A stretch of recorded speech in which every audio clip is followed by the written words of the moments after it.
Hybrid Power Systems in Drachten is een van de bedrijven die een paar ton Europees geld binnenhellen had.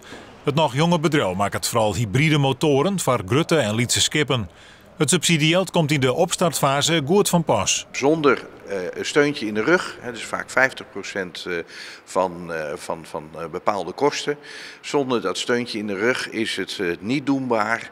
Dan moet je een te groot gat overbruggen van het ontwikkelen tot het op de markt zetten. Dat het Europees geld krijgt in de crisistijd aan 4.000 banen opsmiet, is een prachtig resultaat.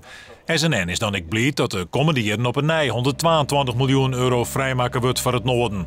Het doel wordt wel verlengd. Nou, het nieuwe programma zal nog meer dan in het verleden gericht zijn op innoveren en exporteren. Dat doen we nog veel te weinig. We hebben ontzettend veel potentieel, meer dan wij de wereld vertellen, dus dat kan ook beter.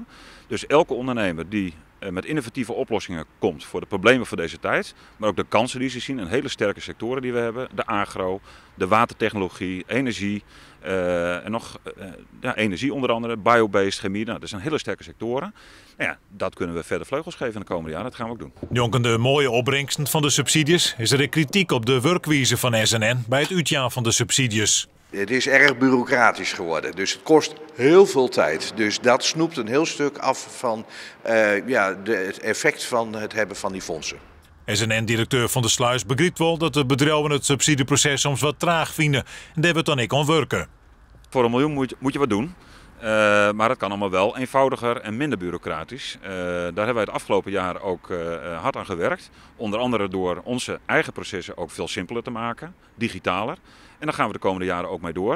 Ik moet er wel bij zeggen dat voor een deel Europa ons ook spelregels oplegt waarbinnen wij ons werk moeten doen. Maar dat kan altijd beter en dat zullen we dus ook het volgende jaar weer werk van maken.